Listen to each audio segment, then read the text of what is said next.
Test, test. Good afternoon. It's 12 noon, Las Vegas time. Today's September 10th, 2025. My name is Richard Bereket, founder of Bereket Ventures. Check out our website at bereket.com. We drive U.S. Nigeria exports. My monitor is on there. Okay. So yeah, if you are watching me for the first time, my name is Richard Bereket. I'm the founder of bereket.com. I am an export entrepreneur through and through. I'm an investor. I'm a US-based exporter. We focus on the US Nigeria export markets. That is our niche. So we cater to two audiences. The first sort of demographic that we cater to are Nigerians in the United States, Nigerians in the diaspora, or even US importers and brands looking at diversifying their sourcing outside of Asia into the African continent, specifically Nigeria, as well as their manufacturing. And also I cater to Nigerians who are based back home in Nigeria looking at breaking into the United States market. So that's our focus. So beyond products, we have in-house products that we sell. We manufacture ourselves back home. So in addition to that, we also offer consultations and mentorship for brands that are looking to get into the US Nigeria exports corridor. Very, very, very specific. United States Nigeria exports corridor. That is our focus. So I am sitting in Las Vegas. I'm originally from Nigeria. Born in Lagos, Lawanson. So Lawanson, Lagos, really in Nigeria. So before we get into this,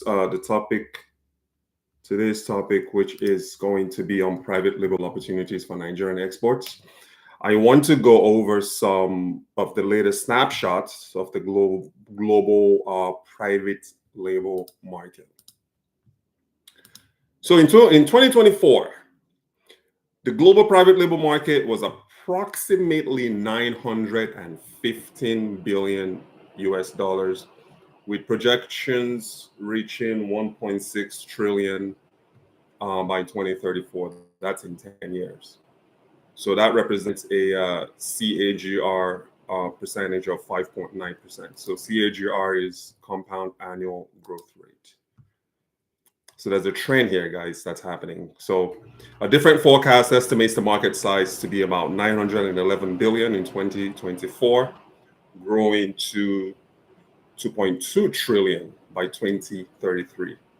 Obviously, that's with a higher compound annual growth rate of 10.8%.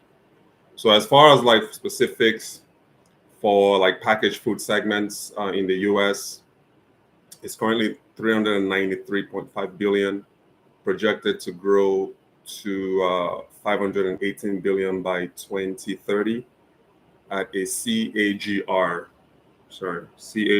of 5.8%. So when you look at the global landscape, Europe currently leads the private label marketplace, but United States of America is a close second. Currently in the US market, private label accounts for about 20 to 23% of grocery or food and beverage value share. So that's CPG, consumer packaged goods. That's just groceries and food, though, with expectations to climb to 30% in the coming years. So globally, private label now represents over 20% of CPG, consumer packaged goods, value sales, with a 1.4% point gain in 2024. Let me share this. Okay, so the insights here is in the United States, 75% of consumers say private label offers good value, and 72% view it as a strong alternative to national brands. So I worked for 18 months in project management for Walmart. I traveled all over the Western United States. Part of my job was in merchandising. So I got a chance to see what's really going on. So when you look at a global omni-channel retail chain like the Walmarts and the Targets, or even the Costco's, they are all starting to really, really, really amplify their private labeling efforts. So you have two labels. So you have the national brand label, which is some of the brands, the major brands that you know. So I have a writing instrument. This is a Mont Blanc writing instrument. This is currently going for about, let's say, $350. So that's a national brand. And then there are other brands out there that are popping up, although they cannot infringe on the Mont Blanc patent or the Mont Blanc trademark. They can reach out to companies that are manufacturing instruments like this and essentially put their own logo on it, put their own brand on it. It is a Mont Blanc style writing instrument. Unfortunately, they cannot use that brand name, Mont Blanc. That would be infringing on their trademark, and they can actually get sued for that. But essentially, that is private label. When you reach out to a company that manufactures, just think about any item that you want to think about, your favorite items out there that you want to sell. All you got to do is just reach out to a company that makes that item, put your own logo on it. That's essentially what private label means. So currently, it's a gold mine. We're going to talk about in this session the definition of private label, some of the categories that you guys can look into. I'm going to show you some examples. Obviously, I'm going to talk about some challenges and some opportunities for you that you're going to face. And then, feel free, if you guys have any questions, go ahead and just leave them in the chat, and I will get to them as we go along in this webinar. So we're going to start with a simple definition of what does private label means. So you don't have to reinvent the wheel, guys. You don't have to become a manufacturer. You don't have to go out there and invest in a factory or systems, or even logistics systems, or even manufacturing systems. You really don't have to do that in 2024. So you don't have to manufacture your own product from scratch. Instead, what you can do is find a producer, somebody who is currently making what you want to sell ideally on platforms. You want to sell something on platforms. E-commerce is huge right now, so I would definitely recommend that you have a presence online, whether it's through your own standalone website, in addition to third-party marketplaces like Amazon and Walmart. So we have 3 sales channels. We have our own Bearcat.com/shop sales channel. We have an Amazon storefront that we've had now for about 10 years. And we also have Walmart. We just recently started selling on Walmart about 6 months ago, although we've had a dormant account with them for about a few years. But it wasn't until about 6 months ago that we went full-blown on Walmart. So those are our 3 current sales channels, and we sell direct to consumer with a little bit of a business B2B structure in there. But for the most part, I would say that 90% of our buyers in the United States are consumers just like you. So the quickest way for you to actually reach people like that, if you're interested in getting into CPG space, the consumer packaged goods space, private label is definitely one area that you can start with.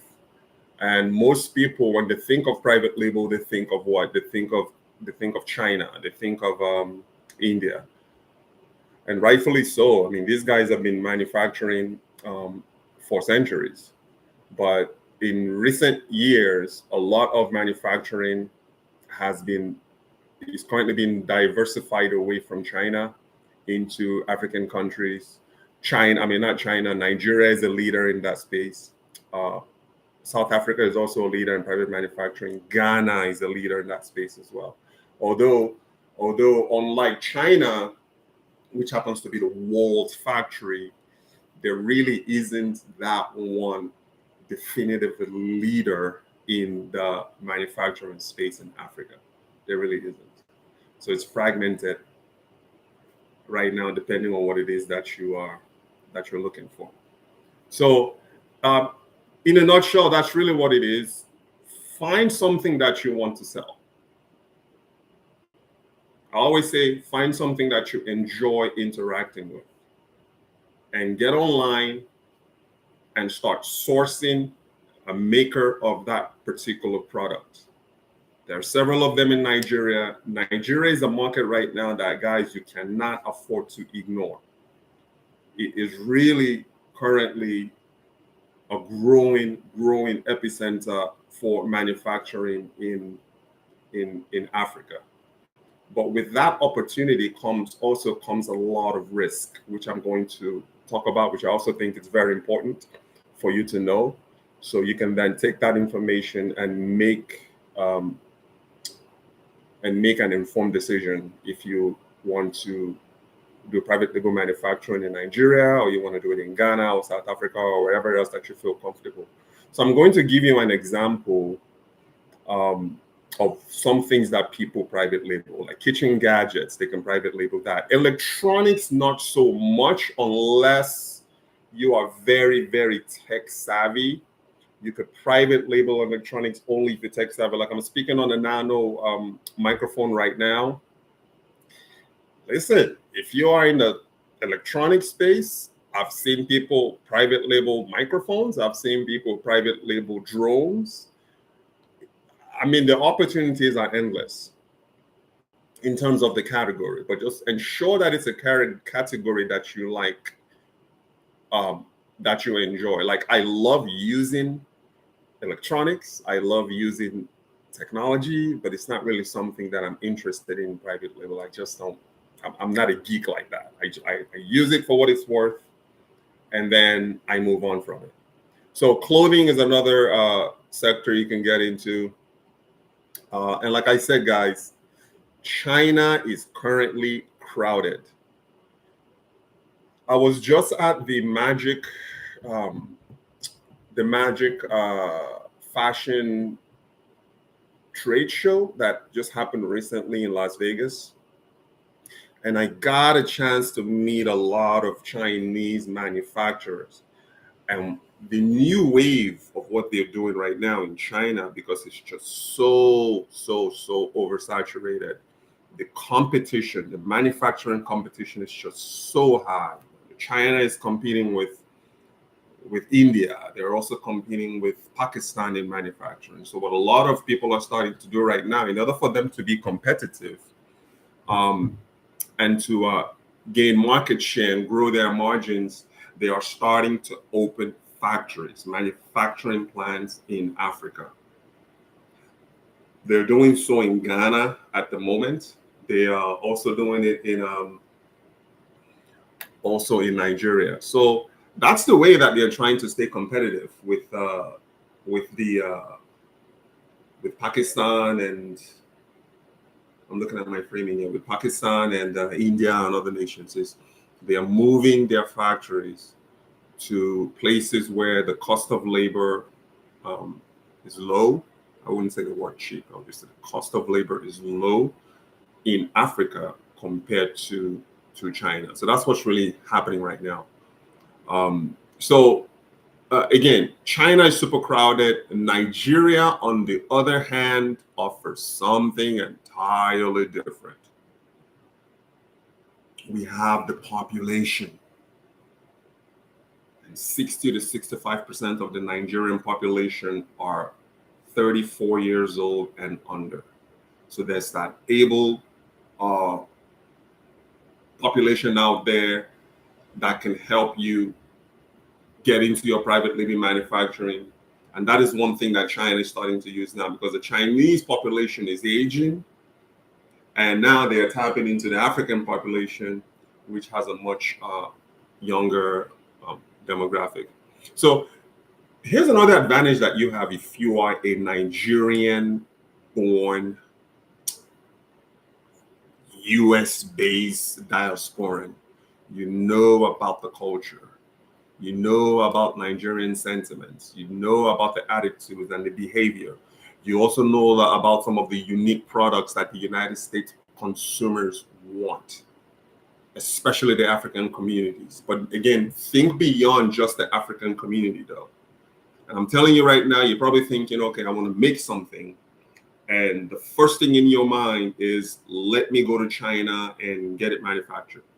I'm not saying that you can't do that, and I'm not discouraging it. All I'm saying is there are alternatives out there.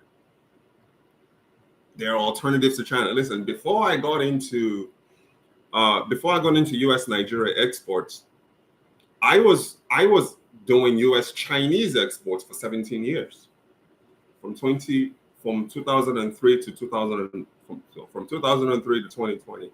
I was in the U.S. China exports corridor for 17 years. It wasn't until 2020 that I switched.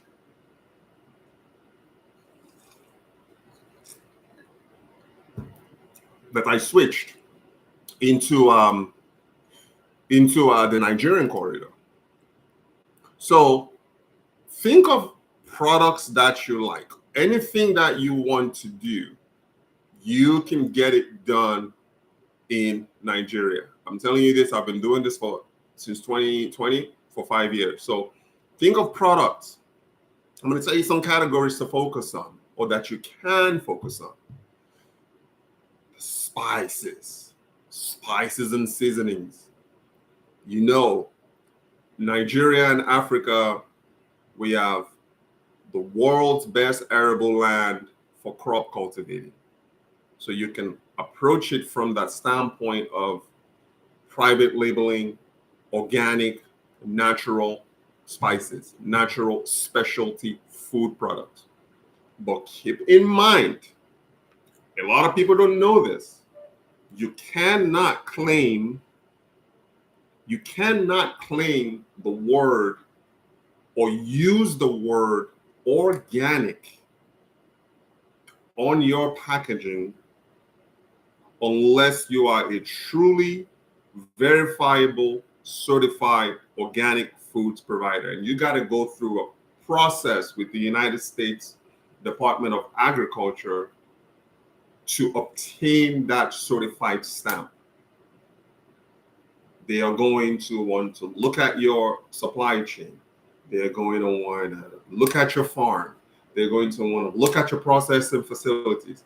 These are the things that, in order for them to be able to grant you that organic stamp, you have to follow and comply with the basic requirements to be able to earn that organic stamp. But you can use the word natural. So instead of saying organic spices, you can legally say that your spices are all natural spices. And you can have that word all natural on your packaging materials. You can have it in your marketing materials. You can have it in your body copy and titles, in your bullet points. All natural is allowed. But the moment that you start using organic, you really, really have to have that certification from the United States, from the USDA. So shea butter is another one right now. I think Nigeria currently produces like 40% of all the shea butter, like refined finished shea butter in the world. But currently, and you have to be aware of this, currently there's a 6-month ban on shea butter nuts in Nigeria. So some people think it's a ban on shea butter, refined finished shea butter. You can still export and private label refined finished shea butter, but you cannot private label shea butter nuts. So it's currently restricted. It's banned in Nigeria for 6 months. We're in September right now. You're looking at we're in September 2025 right now. You're looking at early 2026. That ban could be lifted then, or it could be extended.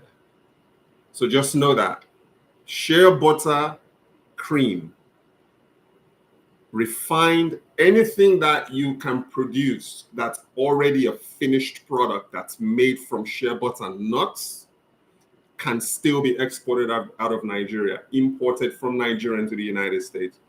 But when it comes to the actual raw nut itself that you need to be able to process that raw nut into shea butter, that is currently banned by the Nigerian government. So that's very important to know. Gary is one thing you guys know. You guys are always, every time someone comes up to me for mentorship or consultation, when I ask them about the products that you want to sell, it's always either Gary, palm oil, or Ghana. So that's another item that you can private label with your own logo, import into the United States, and sell on platforms like Amazon and Walmart. But you got to know one thing about Gary, though. It's a very dense product. It's very heavy to ship. And the profit margin on Gary is razor thin. You got to really know these things. You just can't private label products for the sake of private labeling them. You got to ensure that you know the economics of the product that you are trying to private label and export. In order for it to be worth it for you, you have to know the economics behind it. Otherwise, it's not going to work. So, so just kind of giving you guys a list of some of the products you could do. Hibiscus, we tried that before, it didn't work for us. Cocoa beans has very high margins. If you can find a cocoa bean supplier in Nigeria, that is something that can be easily private label because it has really good shelf life. The shelf life on cocoa beans is about a year. If you store it in a safe, dry space, this, like cocoa beans, for instance, is something that you can sell them in 16-ounce pouches, 1 pound, maybe even 2 pounds, but I will not exceed 32 ounces, which is 2 pounds. If you want to retail on platforms like Amazon and Walmart, the weight of the product that you're trying to ship is that you want to private label is also very, very important. The bulkier it is, the more complex, it just becomes a lot harder for people to buy from you. It becomes a lot harder for you to private label. So you want to keep your offer, whatever product that you want to bring into the country, keep it small. I'm going to give you an example. So you look at our Americans crayfish. So this particular product is not private label. We process this in Nigeria, in Akwa Ibom State, at our facility. Okay. So just to give you an example, something like this, if you are interested in selling crayfish, a company like ours can actually private label that for you under your own packaging. Obviously the size that you want. Ours is a simple packaged 1 ounce gift pack. The reason why we chose this the light formats is because, like I mentioned at the beginning of this video, I was traveling a lot. I was on the road for 18 months working in project management for Walmart, and I always missed my crayfish. I missed my crayfish. I missed my pepper. I missed my Nigerian ingredients, and I figured, you know what? What can I do about this? I am going to create something for me. And that was literally the genesis of this item. I'm going to make it light enough that I can put it in my briefcase, slip it into my backpack, fit it nicely and easily into my pantry at my hotel. Because then we used to, when we booked hotels on our road trips, our business trips, we usually booked hotels with full kitchens, meaning we can actually make our own meal. I wanted something that was light, so something like this and our rotation was 21 days on, 5 days off, meaning I'll be gone for 21 days and I'll come home for 5 days. I figured, you know what, something like this could last me 2 rotations. If I'm gone for 3 weeks, I could again, it depends on how often I'm using it, which for me was daily. So a packet like this with my usage could last me 2 rotations. So I wanted something simple that was light, something I could easily slip into my briefcase and go on about my life. I didn't want anything heavy. I didn't want anything bulky.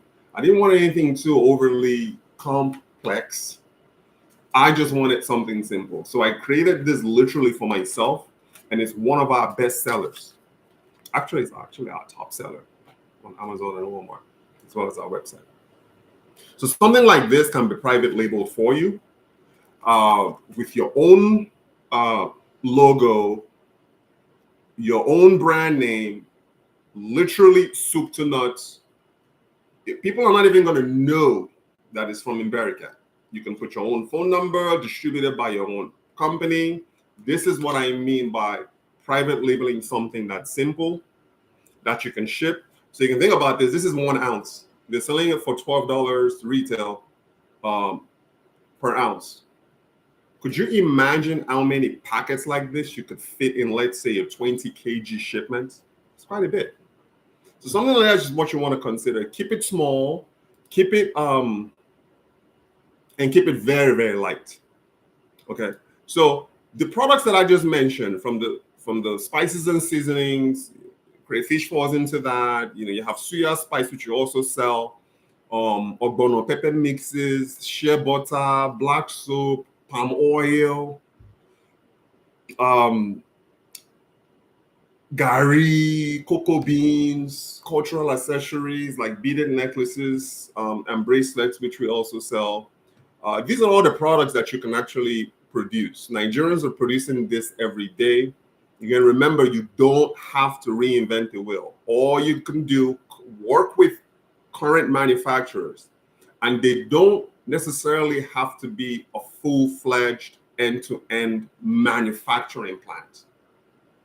You can literally outsource a jewelry maker today, right now, to make jewelry for you that you can private label under your own brand name and import into the United States to sell on platforms. And here's another thing too. Your MOQs, your minimum order quantities does not have to be huge. You can commission somebody to create something for you with a minimum of, let's say, a dozen, if you just want to test the market. But with this whole private label platform, it also depends too, and this is another decision that you have to make. Do you want to become a general seller, meaning you are selling existing brands to US custom consumers? Or do you want, so when you think of general seller, think of like a general store, like a supermarket, grocery store. They carry literally hundreds of SKUs, hundreds of brands, in addition to their own private label brands. Is that the angle that you want? Is that the direction that you want to take your business? Or do you want to just niche down and only manufacture and sell products under your own brand name? When we first started, I don't think we ever really got deeply into selling other brands, but we kind of dabbled a little bit into importing other branded products, different brands into the country. We dabbled with that. It was very short-lived though. But we decided that we wanted to build a name. We wanted to build a brand. So we got rid of all of those third-party brands and just started private labeling. So for us, it's a duality. So there's a duality to what we do. We private label, but we also manufacture and process in-house. So I'll give you an example of one of the things that we private label. Our suya spice is private labeled.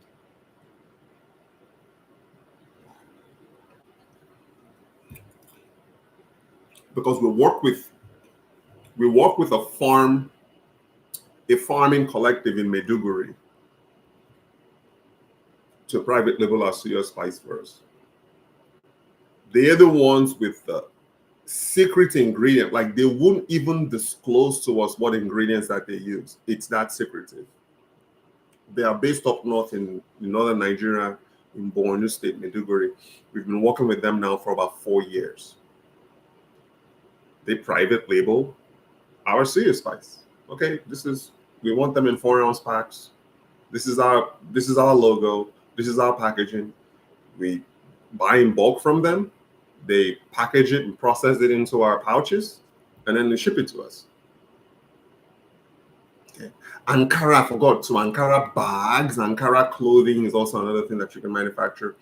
But, and I talked about this in my previous videos. The fashion space is a very sensitive space. So before you get into fashion manufacturing and private labeling clothing, just keep in mind that you are going to get a lot of returns. So for me, fashion is like the last thing that I would recommend to anybody. Because somebody large to me may be medium to somebody else. Large shirts to me may be extra large to somebody else. So you're always going to have that dynamic unless somebody is coming to you with a custom made, here's my measurements, sew this to my exact body type. You are going, as far as mass market e-commerce goes, you are always going to face challenges when it comes to clothing. That is why the clothing sector is generally my last recommendation. Do consumables instead. Something that people will buy and use over and over again. This is the perfect consumable. And also, when it comes to these spices, just because it's made in Nigeria, and sorry, they're imported from Nigeria, and because they are organic or natural, doesn't mean that they're going to sell. It depends on the product. When you have general commodity, you see, crayfish is unique. It's unique to Nigeria. 83% of Nigerians consume Oron crayfish, which happens to be only a 45-minute drive from Ikorobuko, Akwa Ibom State, my own village. So something like this is unique, and it translates to an international audience because it's a dry smoked seasoning that you can put in practically everything except maybe fruit and vegetables. But when you start going into general commodities like pepper, salt, hibiscus flower, these things are not really native to Nigeria. So the edge that you have, find something that's native to Nigeria that you can private label and export. You see, that is your edge, that's your advantage. Finding something that's native to not just your country, finding something that's native to your own state, where you're from.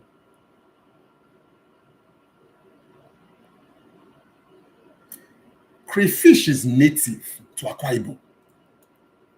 Yes, you have other areas, you have Lagos, you have Ogun State that also sells crayfish. But ask any Nigerian right now, they know about Oron markets.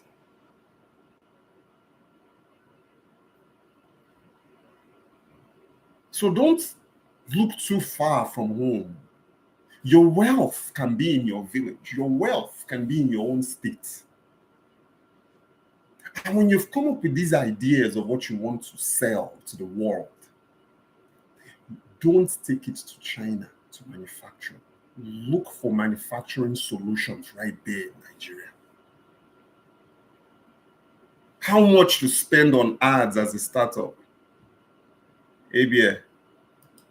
Listen, well, what kind of ads are you talking about? And also platform is important. LinkedIn is more expensive than Google. Meta is more expensive than Google. How much are you willing to pay per click?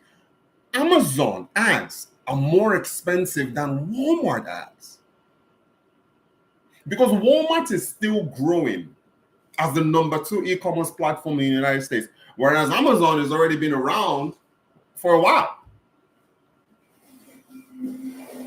So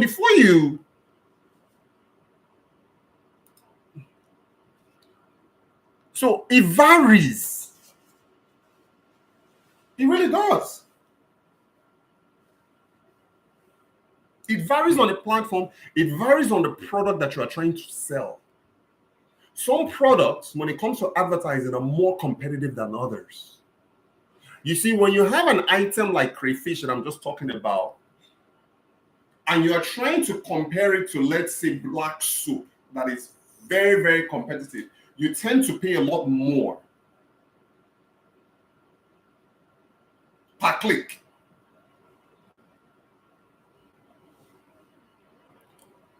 So it really depends on the product that you are trying to advertise, and then the platform that you want to advertise on. Google is a little bit cheaper, but it's not as targeted, like let's say a Amazon or a Walmart, because people who are on Amazon and Walmart, they are there for a reason. They are there to buy. They are already in that mood.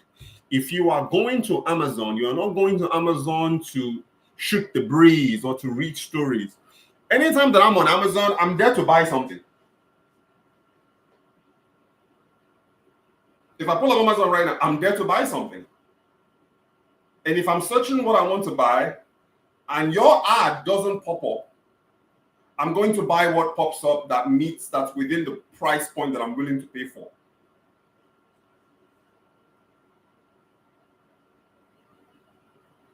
So it really depends. Amazon is more expensive than Walmart.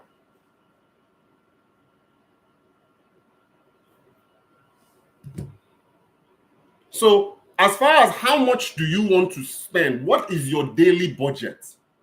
Let me tell you right now, on some of our Amazon ads, so we also we advertise on Amazon our products. Majority of our products are advertised on Amazon. So for us, let me pull this up because I don't know if I want to be able to capture the audio. We have certain items on Amazon right now where our daily budget is $500 a day on ads.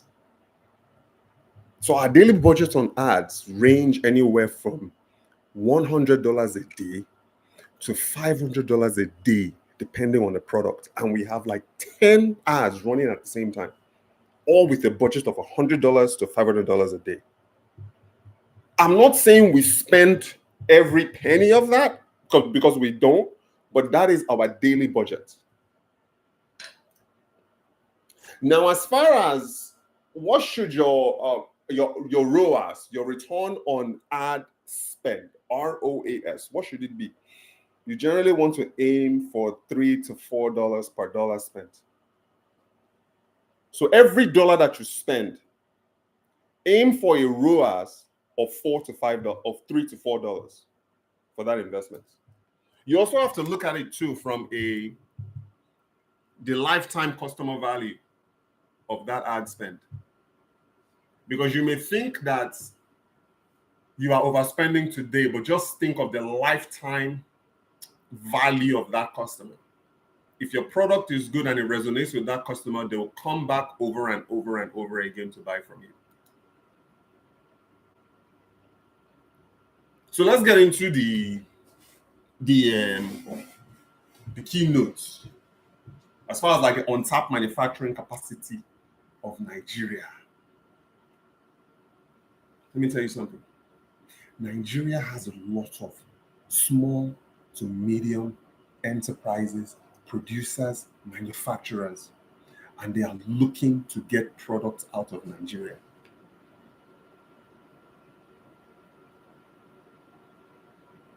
And you, if you are a Nigerian manufacturer and producer watching this,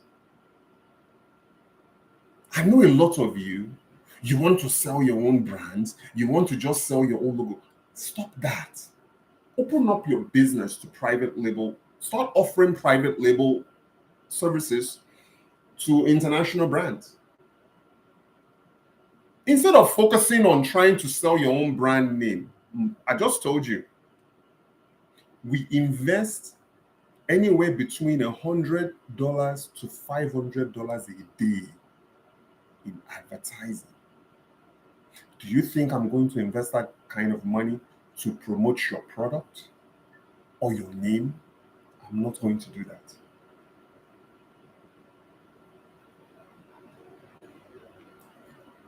That is why it's important for you to offer private label. Food, beauty. So, US importers, US brands, these manufacturing production capabilities are available in Nigeria, but they're not available at scale like China. And this is where your opportunity comes in, because they are not available at scale. You're actually able to negotiate a better rate.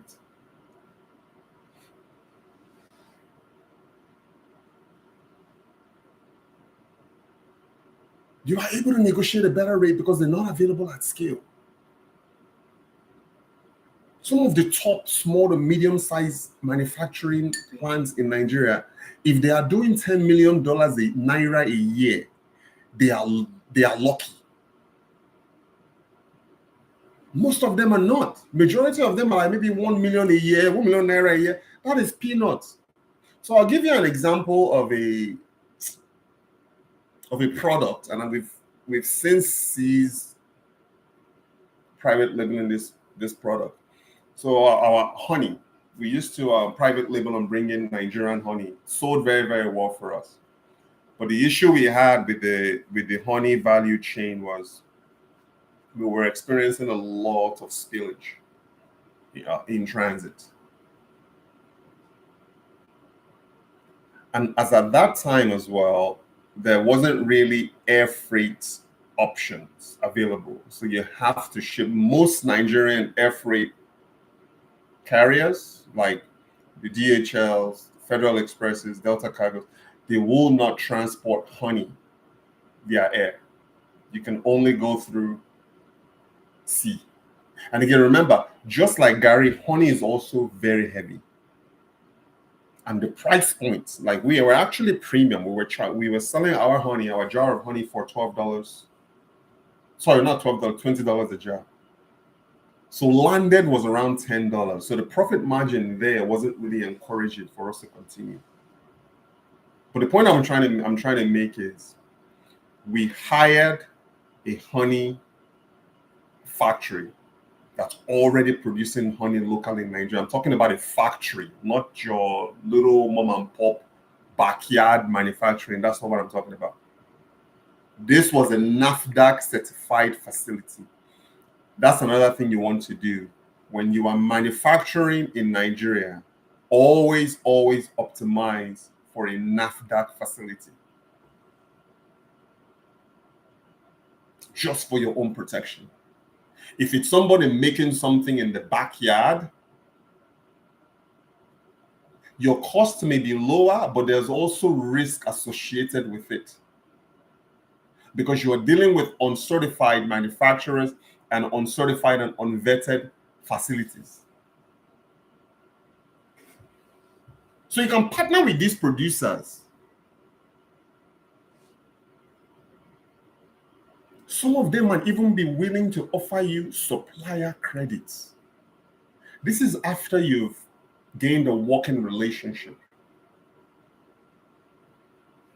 So instead of them waiting for you to reorder, they can create product, private label product with your own logo, send it to you on credit.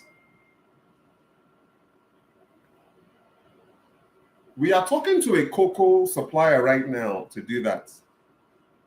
it's still premature. It's still in its very early stages.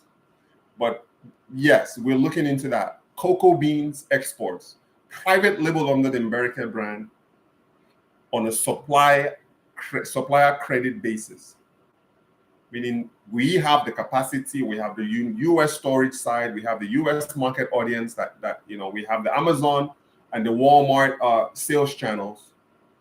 They send us their cocoa beans on credit, and then when we sell, we remit their money to them based on the agreed upon rate.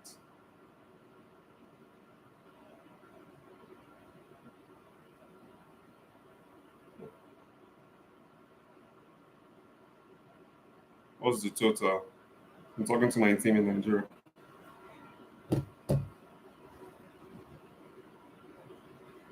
So the opportunity, as far as like Nigeria being an on-tap manufacturing um, country, you can work with these producers, these manufacturers that are just looking for an opportunity to get their products out. You can work now. Exclusivity is one thing that I would advise against.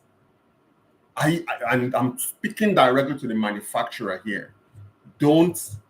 It doesn't matter how juicy the deal is. Do not relinquish exclusive rights to a brand abroad. So if a brand comes to you today and they want to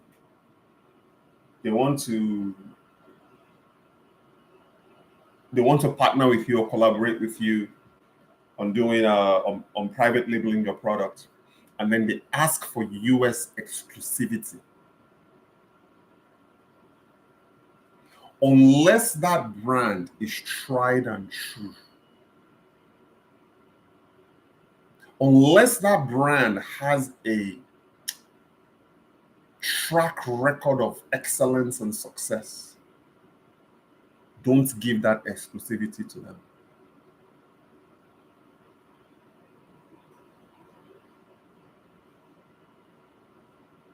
Don't give that exclusivity to them.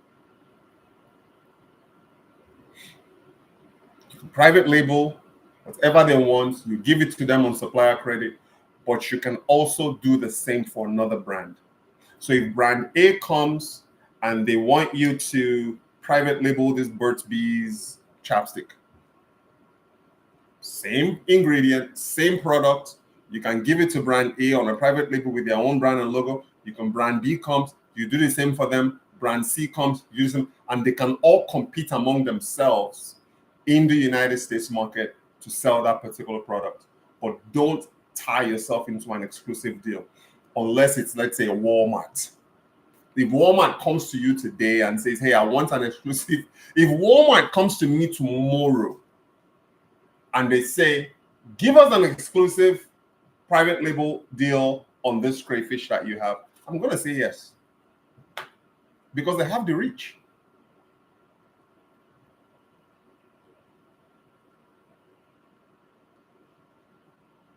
But if it's just a mom and pop brand out of nowhere, can do it. So this space is new to Nigerian manufacturers. There's less competition. It's not as crowded like China. And you, as a Nigerian abroad, you can also tie in the cultural story to the products that you are selling. Consumers love storytelling. Let me tell you what's happening now.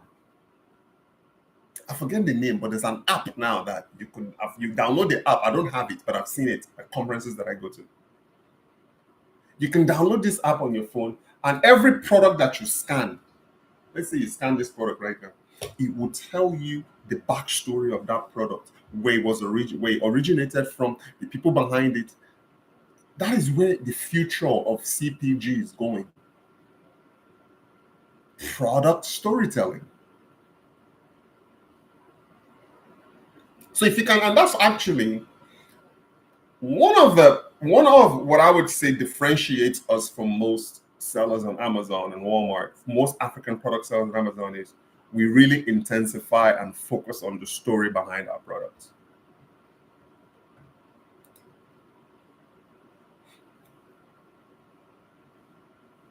It's been one of the game changers for the American brand on these platforms. Our storytelling capabilities.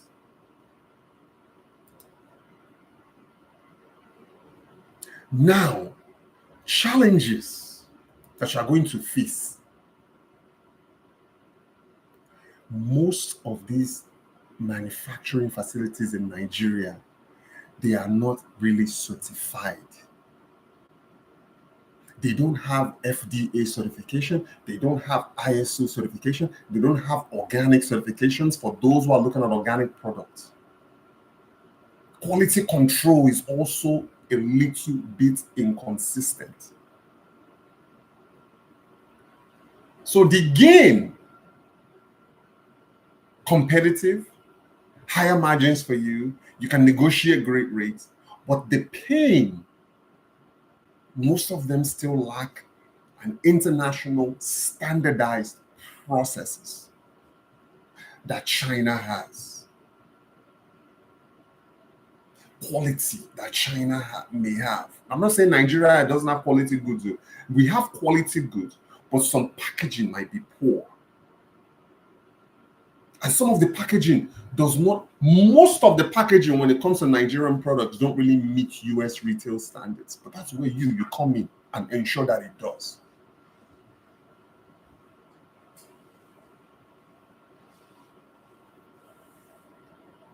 The infrastructure may also be a challenge depending on where you are sourcing from. As far as transporting the product from where it's made to Lagos, where if you're exporting out of Nigeria, 99% of the time you're exporting out of Lagos.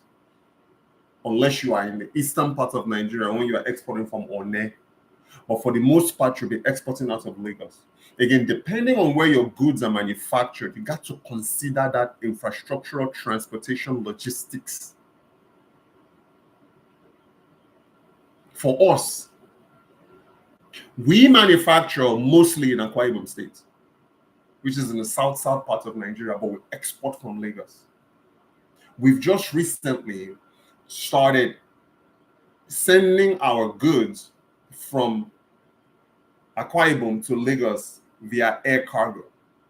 We stopped using road transportation because the road is so poor.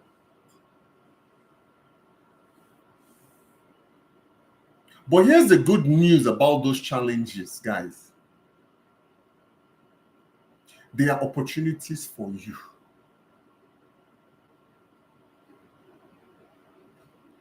If you can rein in packaging, rein in compliance, rein in branding expertise, if you can rein all of this in, you create a defensible value for your product.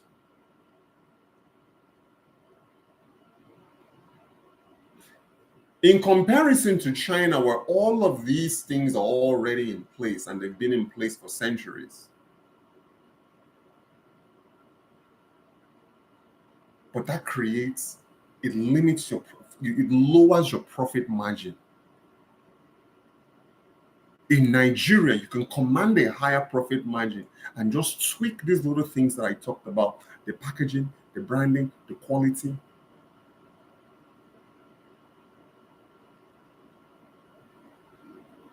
So let's talk about the advantages, the cost advantages and margins here. We're going to talk about numbers in the next keynote.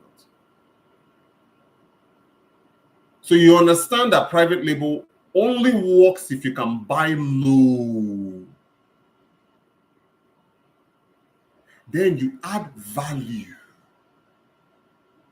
And then you sell high.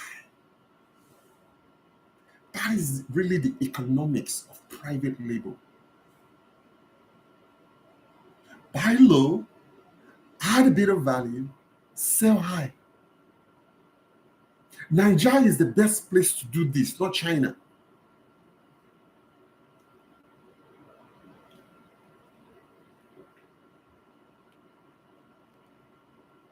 So for example, if you source spices at, let's say, $2 to $3 a pound,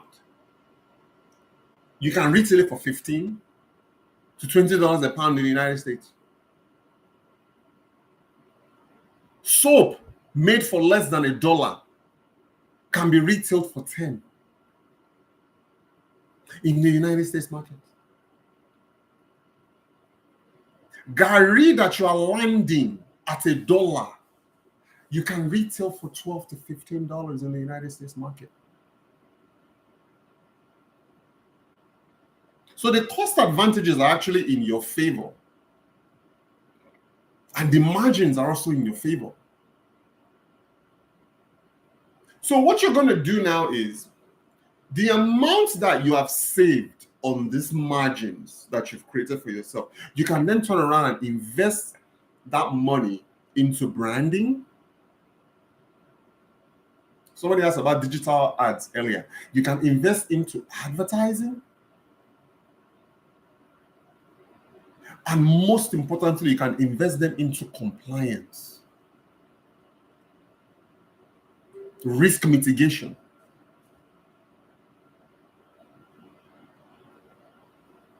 Singletons. You sell singletons, you also bundle. For us, I'll give you an example. So we have Gary and then we bundle it with Tonic Sticks because we sell Tonic Sticks as well. You see, you just got to be creative in your bundling. If you're selling crayfish, you can do a bundled package of crayfish, pepper, and ogbono.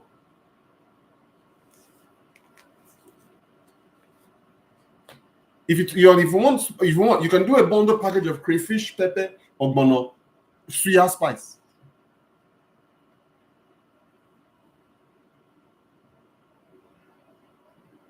So this is another thing, is the first mover advantage, meaning you also want to try to be the first in your category, in your space. Just like how America is the first in the US, Nigeria export corridor. We don't do anything outside of that corridor.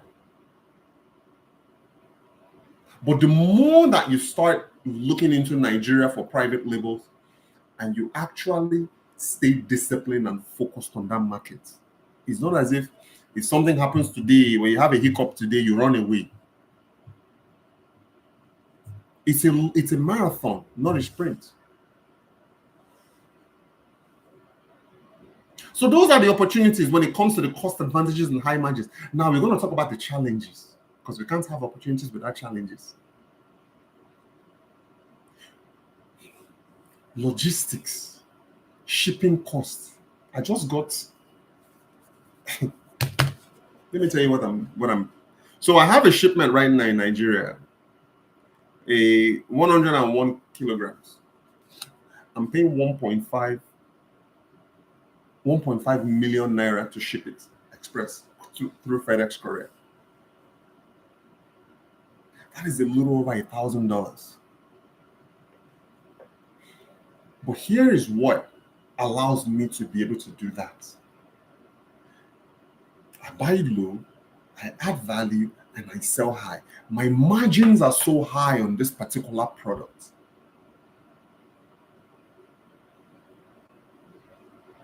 It makes shipping look cheap.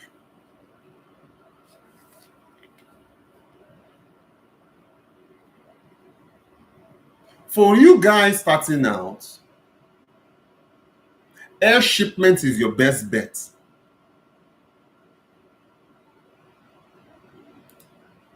Air shipment is your best bet. It's faster, it's more expensive, but it's a lot faster compared to sea shipment, which can take anywhere from 6 weeks to 6 months. Another challenge that we have is the currency. Currency exchange is volatile. Just last week, I was exchanging USD for 1535. Today, it's 1515. That is, the dollar is 1,515 naira today, September 10th. Last week, it was 1,000 530. So it's dropped by 15 naira. And it constantly shifts. Whereas in China, it's relatively stable.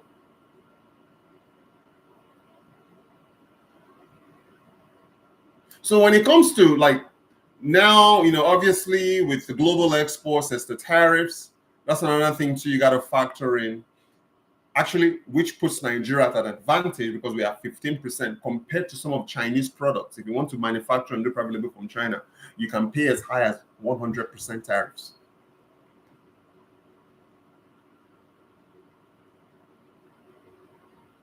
So we're going to move into the next keynote, which is the growing U.S. consumer demand for the U.S. market. The timing couldn't be better to export Nigerian goods for the United States market. We talked about spices, food staples in diaspora kitchens. Americans are starting to experiment with more African cuisine because most foods in the United States are processed. Nigerian goods is starting to spread out of diaspora homes into mainstream homes. Beauty products, shea butter is a hot commodity now. Is what I use every day. Black soap is what I use every day. Nigerian black soap. It's trending.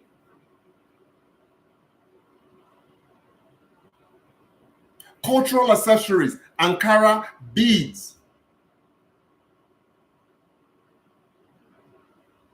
They're selling not just to Nigerians, but they're selling to Americans as well.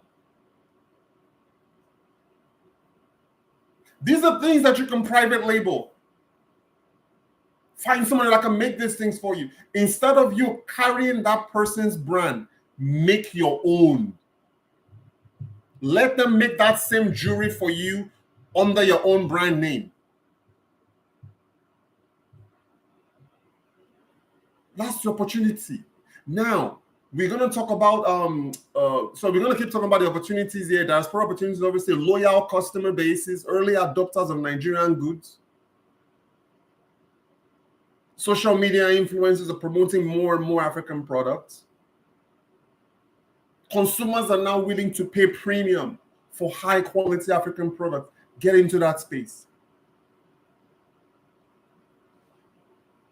So let me tell you another country that's giving Nigeria a run for Nigeria's money is Ghana. Ghana is everywhere in the US market. I was just at a trade show, one of the largest fashion trade shows in the world. Ghana was everywhere. I did not see Nigeria.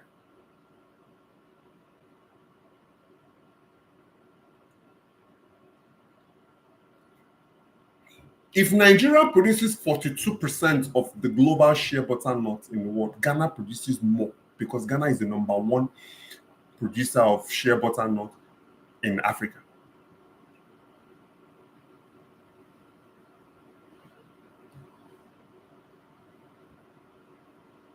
So you got to think of not only buying low, adding value and selling high, you got to also think of your positioning as well. Are you positioning yourself as a premium brand, or are you positioning yourself as a mass market, everyday cheap brand? Because that's going to inform your price point. When your price is low, it doesn't matter it doesn't matter if that product is of high quality or not. People generally associate low prices with low quality.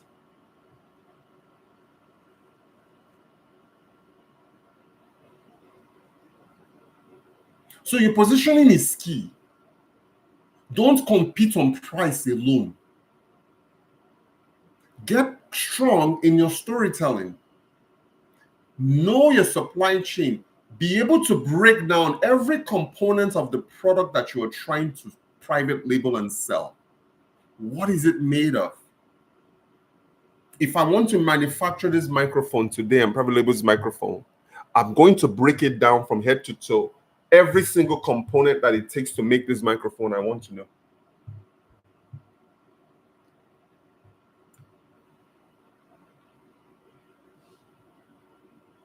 So the final keynote is branding and compliance advantage. This is where private label becomes powerful. Branding and compliance.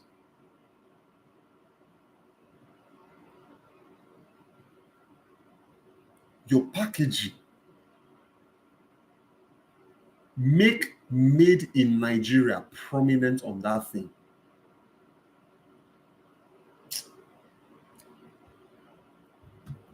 Yes, sir.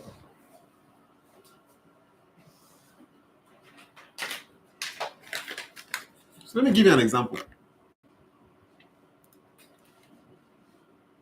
100% product of Nigeria is prominent on this packaging.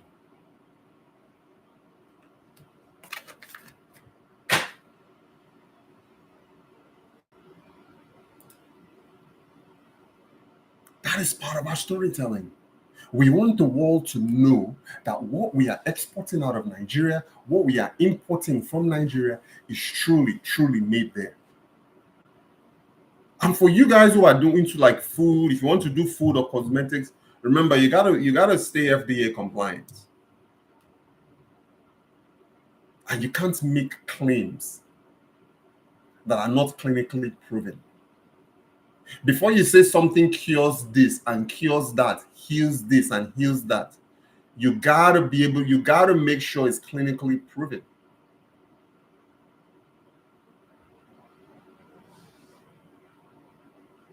So get compliance rights with your branding. Authentic storytelling is key because authentic storytelling, good quality, allows you to charge premium prices.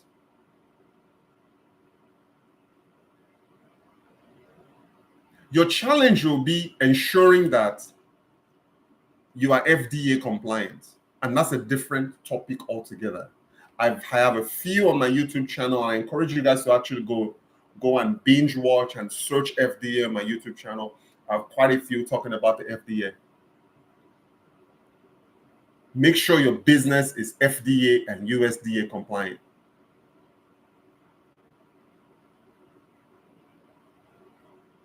So, guys, customs inspections, protecting your brand with trademarks. We have a trademark. Mbarakat has a trademark. We are due to renew our trademark on September 27th. It's September 10th now, so in about 2 weeks. So don't take your business for granted. Protect, and ours is United States Patent and Trademark Office. That's where you want to trademark your brand name. I think we paid like $250 for 5 years or 3 to 5 years, and then you have to renew it. So if you're able to do these things, you've looked at the opportunities that I've given you, look at some of the challenges that I've given you, you are also able to train and educate your supply chain, meaning this factory that you're working with or the manufacturers that you're working with in Nigeria, it is your role as a brand to constantly and always educate them on your standards. Educate them on your packaging. Educate them on your labeling. They are literally going to go above and beyond to ensure that you receive everything that you requested. So you can't be hands off if you want private label to work for you in Nigeria. You can't be. You've got to be 100% hands on.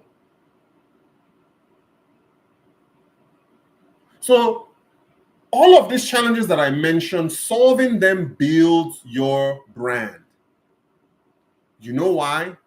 Because most of your competitors will not do the work.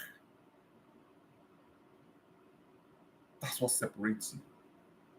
You do the work because most of them won't.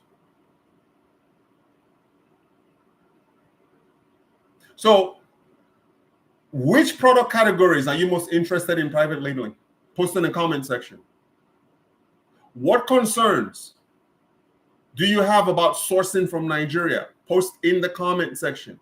Are you already selling on Walmart or Amazon? Post in the comment section. Okay, so we're going to wrap up here, guys. Private label opportunities from Nigeria to the United States are wide open. The products are there. The demand is there. The margins are there. What's missing is entrepreneurs who are willing to bridge that gap with compliance, branding, and smart strategy. So if you're in the United States of America and you are serious about building a private label brand with Nigerian products, connect with me.